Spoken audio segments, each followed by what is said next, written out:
Hello guys, Steven here. Welcome to this video. Today we're going to talk about my 2021 gains and also look at the account statements and also some of the things that you can learn from your personal trades, and also you can figure out the transitions between slow seasons and to hot seasons.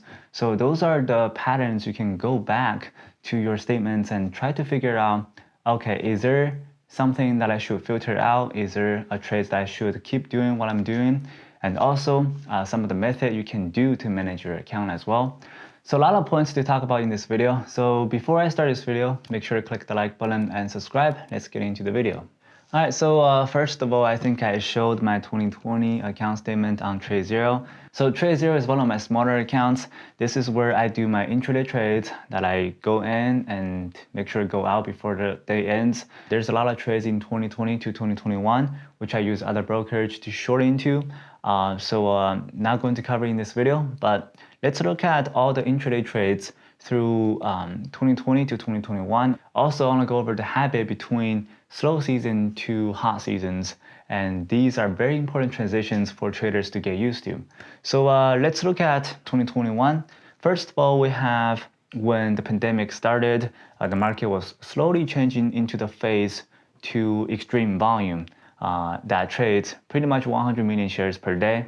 So in January, it took me a couple months to actually get used to the market and get used to the volume. You can see the profit is not significant compared to the later in the year. I was trying to figure out, okay, what's the average pushing percentage for a gap up short? What is the maximum drawdown percentage for first red day? And what is the maximum dollar block? Those terms which I mentioned about in the previous couple videos. So if you haven't checked that out, make sure look out for those terms.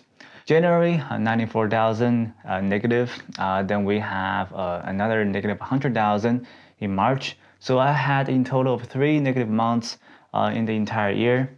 You can see that, let's expand the chart. Actually 4. You heard that? So for the entire year of 2020, you can see that I have 4 negative months. And for the rest, the biggest month that I had was 1.4 million in December alone. And you can see that after a huge month, I normally go into a small losses because I tend to get overconfident after a huge month and sizing way too big, mess up my patterns and making many mistakes, especially when you had a huge win in your trading career. Make sure sizing small in the slow season because that's where you tend to make the biggest mistakes in your career. They happened to me many times. Make sure to take your profits out whenever you make a huge gain. Now, let's look at 2021. In this year alone already, I have made in total of 1.3 million. So between 2020 to 2021, in terms of gross profit, 2.8 million plus 1.3, around 5.1 million in total. And let's look at the account statements. So in January and February, those 2 months normally are really hot because company tends to file their losses. They want to do lots of offerings to get money from investors. This is where the market massively favors to the short side. You can see that I made 300,000 in January, close to 1 million in February. Then March and April, the market general direction is kind of slowing down. So I haven't made much trade for those 2 months. It's been really slow lately for the last 3 weeks. So my profit is staying around 1.2, 1.3 million for the last 2 months. Overall, there is one thing you have to pay attention to is your borrow fees, because the net profit you can see right on the right side, net profit, you can see it's 1.29 million. Now this number does not include your borrow fees. So for 2020 alone, out of my 2.7 net profit, there is about 200,000 to 300,000 went into the borrow fees. So in terms of overall net profit between 2020 to 2021 is anywhere between 4.8, 4.7 million dollars. So for that, borrow fees is extremely important. One of the rules for me, especially when you try to short a stock and try to borrow your shares, try not to borrow stocks that is over 10 cents or above per share, because that's where it gets extremely tricky.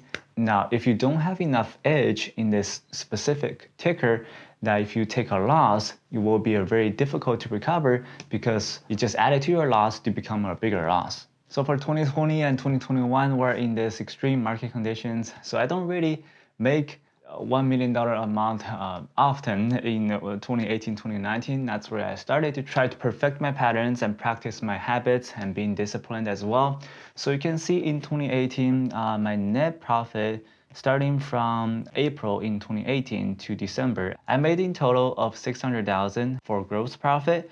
In terms of net profit, I have made 553,000, probably around 50,000 in terms of total borrow fees. And you can see that I had 4 red months and 5 green months.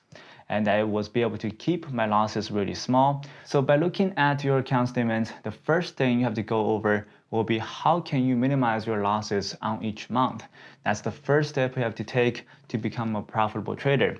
Now, once you progress your patterns and perfect your strategies and being disciplined, that's where you can turn red months into green months. To become a profitable trader, as long as your biggest win can overwhelm your biggest losses, in terms of long term, you can be very profitable in your trading career. The third thing you want to do is you want to keep your account or make sure that whenever something happens, either you being too emotional in one day, you took a huge loss and you don't really have a second chance to start over again. So to be able to prevent you from being emotional and taking the biggest losses in your career, and this is where I split my account into 3 different parts. So let's say I have in total of 75,000 accounts. I will keep 25 accounts in my trading account. I will keep 25K in my bank account and 25K as a backup account. And in this case, I will be able to have 3 chances if I screw up on the first time. So in this way, you will be able to prevent from biggest losses that hit your account and you don't really have a second chance to trade again.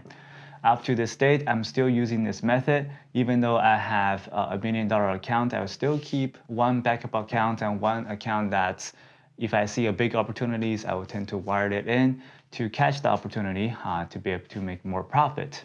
So the last point, if you look at your account statements, you can kind of see that some of the trades you kind of got lucky to make a profit. Some of the trades that you followed your pattern, you followed your rule, you made your profit.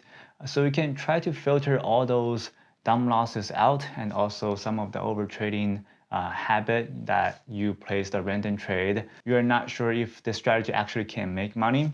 Once you filter all of the unnecessary trades out, you will be able to be much cleaner in terms of your discipline and to follow your rules, especially on your pattern. And those 4 general points that I talked about is very important and crucial to your trading career.